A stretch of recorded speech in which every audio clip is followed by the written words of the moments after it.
Bonjour, comment choisir son siège de travail, ou plutôt de télétravail? Comme nous, vous avez remarqué que pendant le confinement, travailler sur la table de salle à manger était difficile. En plus, vous avez travaillé plus d'heures. Ce siège, qui est un siège assis à genoux et d'une valeur de 139 €, ce siège va nous permettre d'avoir une position assise dynamique, sténique. L'inconvénient de ces sièges, c'est d'être resté à genoux tout le temps et on ne pourra pas dépasser 3 à 4 heures assis sur ces sièges. Pourquoi? Parce qu'on va créer une compression au niveau du genou. Alors, le tonic chair demande une assise plutôt tonique. Nous avons une bonne mobilité, même si elle est moins importante que sur un ballon qui serait posé au sol, mais nous avons une stabilité qui est plus importante. Le tonic chair est fourni avec un dossier à l'arrière, mais dans la pratique et dans l'assise, c'est compliqué de l'utiliser et ce n'est pas très pratique. Je vais vous présenter un siège assis debout. Le siège stocké, le modèle c'est Move. C'est un siège norvégien que j'utilise personnellement depuis 20 ans. Ce siège a des particularités. Il permet d'être réglé en hauteur et très haut. Il permet aussi de redescendre pour être à une hauteur de bureau. Ce siège est idéal pour pouvoir travailler sur des bureaux assis debout électriques.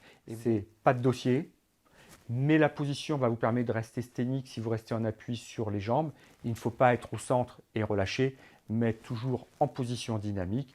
Et il n'a pas d'accoudoir. Un siège petit prix qui ne manque pas de qualité. C'est un siège à 210 €. Nous avons des accoudoirs 3D, donc avec une baume lombaire qui peut se régler en hauteur, une tétière qui est elle-même réglable en hauteur. Ces inconvénients, pas de réglage en profondeur, ce qui est le cas souvent dans des produits de ce prix-là, et un tissu qui mériterait d'avoir une meilleure accroche. Ces sièges ont un gros avantage, ils sont fabriqués en France et large et va correspondre à toutes les morphologies. C'est un grand dossier qui soutient bien avec un dossier qui va suivre le mouvement. J'ai là un réglage de l'inclinaison, je peux débloquer et me permettre de choisir l'inclinaison que je souhaite, donc il peut aller très loin, mais surtout quand je vais repartir vers l'avant, ce dossier va suivre le mouvement. Donc, les inconvénients, une assise qui n'est pas réglable en profondeur. Voici le fauteuil Lino d'Herman Miller de fabrication américaine. Il a l'avantage d'avoir une assise et un dossier assez large qui peuvent s'adapter à toutes les morphologies.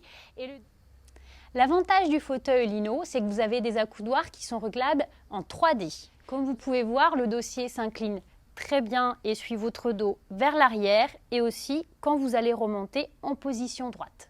Le Lino est un fauteuil qui vous offre beaucoup de possibilités de réglage. En premier, vous allez pouvoir choisir votre profondeur d'assise. Là, nous allons vous présenter une icône de l'ergonomie, le Hug Capisco. Il existe depuis 30 ans. Et ce siège permet beaucoup de réglages. Il permet d'être assis, de faire une position assis debout. Il peut être utilisé en ventral. C'est de pouvoir l'utiliser en ventral. On va s'asseoir dessus et on va pouvoir, sur des travaux de précision, je vais ensuite pouvoir régler la profondeur de mon assise. Il suffit maintenant que je bascule ici et mon assise va pouvoir se régler en profondeur. Une fois que j'ai réglé ça, je vais venir régler la hauteur de mon dossier. Mon dossier, je tire dessus et je peux régler la hauteur. Ce siège, il a été créé pourquoi? Pour la liberté de mouvement. Il permet une variation multiple de mouvements. Son principal inconvénient, je n'ai pas d'accoudoir.